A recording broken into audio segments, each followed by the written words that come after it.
There's really no appeasing people that don't understand how the cycle of news is always on repeat. It's like, okay, here's another tragedy that fits the narrative. So people then immediately blame it on rhetoric or what people say, or in most cases, a political party or some ideology. They take all existing things out in the public zeitgeist and they say, this is the responsibility of people saying this, as opposed to it being the responsibility of the person perpetrating it.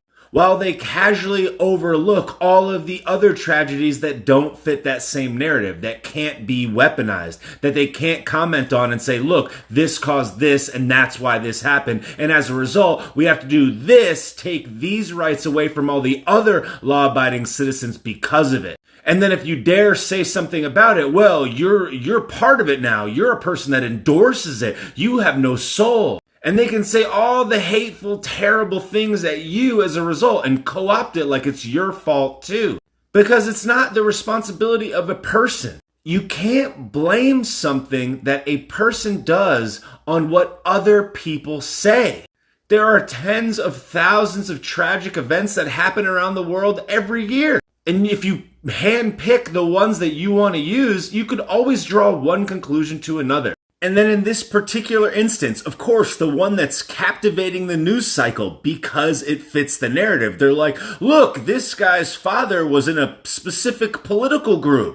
And as a result of that, anybody that has that political ideology, well, they're partly responsible for this. And then they talk about how all these people that believe in this political ideology or this way of thinking, well, it's their fault for saying things that made this person do it. But then if something was to happen to a person in that political ideology as a result, according to them and their line of thinking, as a result of what they're saying, oh, the people that believe this way are co-opting this attack and they're responsible for it. Well, what if somebody went and did something to those people, the people that had that political ideology that you were attacking as the reason that this person did a horrible thing? Would you then be responsible for that? Of course not. Because there is no logic to this argument. It's always just an emotional pull, an emotional grab to take more of people's rights away. They use tragedy to capitalize on the high emotional state of people. They use fear and then they say, look, we're going to do this thing. But that thing would not have prevented that tragedy from occurring. There is no evidence to suggest that it would. Yet people keep blindly getting manipulated by this emotional play over and over again. And they've got people in such a high fear state, so emotionally manipulated, that they actually convince people to go out there and beg for their own rights to be taken away. And even more importantly, beg for the rights of other law-abiding citizens to be taken away as a result. With no evidence that doing that would have affected this particular thing or really any other thing in the future. And they blame the device that was used to carry it out. And they never seem too concerned that the authorities already knew that this person was a threat, already had their eyes on this person, and still failed to do anything or do anything about it. Because logic and reason and facts and execution and what actually happens in the real world doesn't matter to people that are easily emotionally manipulated and then scream at the top of their lungs in real life and online to beg for these things to happen. They're not looking anywhere else in the news cycle. They're just easily emotionally manipulated by the hot situation of the day. And their emotions are all worked up and they're looking for someone to blame.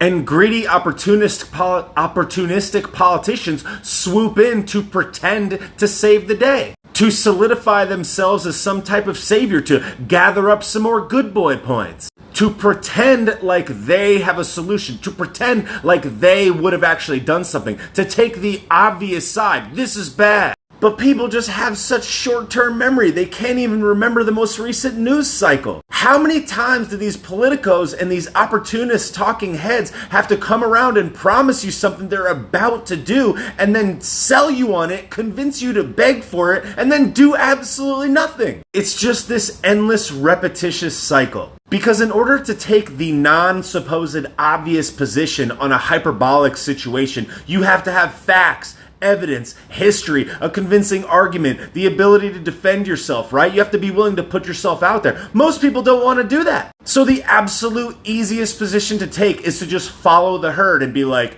that's bad, I agree it's bad. Let's promote anybody that pretends that they have a solution. And then, of course, let's scream at anybody that dares to question it. They want to sue the manufacturer of the device like that had something to do with it. They want to blame the political ideology or people that said things that also have nothing to do with it, instead of just blaming the person.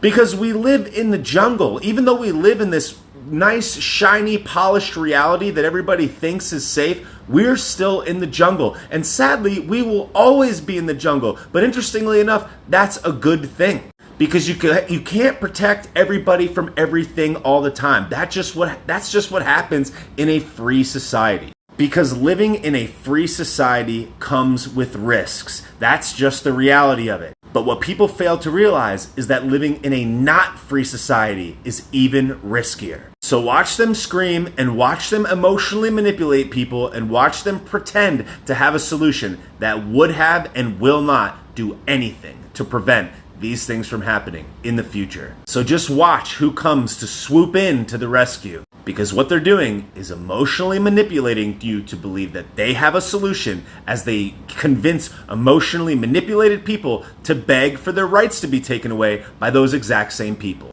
And as that all too famous quote goes, those who would give up essential liberty to purchase a little temporary safety deserve neither safety nor liberty.